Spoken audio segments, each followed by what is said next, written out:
Shalom, saudara Tuhan, kembali kita dalam renungan pagi hari ini, dan kita sedang bahas satu tema yang disebut dengan sembahyang.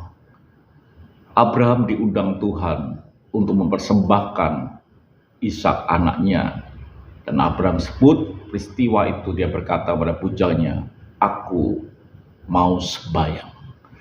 Saudaraku yang kasih Tuhan, dalam hidup kita ini perlu yang disebut dengan sembahyang.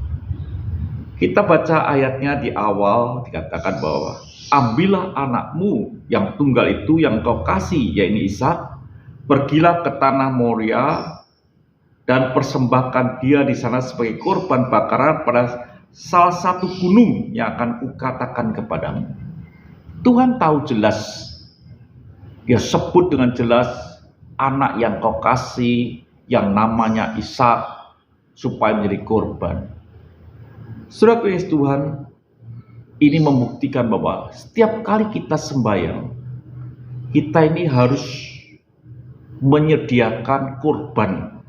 Ada sesuatu, katakan kita sembah, yang kita menyembah kepada yang maha tinggi, itu mesti memberikan sesuatu kepada yang kita sembah. Kita tidak bisa datang dengan tangan kosong, saudara. Kita tidak bisa.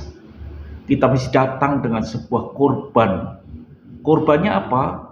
Korban yang kita kasih, yang paling kita kasih, yang paling kita hargai, yang paling kita miliki. Apa yang paling kita miliki? Dikatakan firman Tuhan dalam Roma 12 ayat yang pertama. Karena itu, saudara-saudaraku, demi kemurahan Allah, aku menasihatkan kamu supaya kamu persembahkan tubuhmu sebagai persembahan yang hidup, yang kudus, yang berkenan kepada Allah. Itu adalah ibadahmu yang sejati. Saudara Yesus Tuhan, kata sembahyang itu pasti ada dalam Kisah Para Rasul, dan tapi setelah itu kata sembahyang tidak ada. Disebutkan kata ibadah.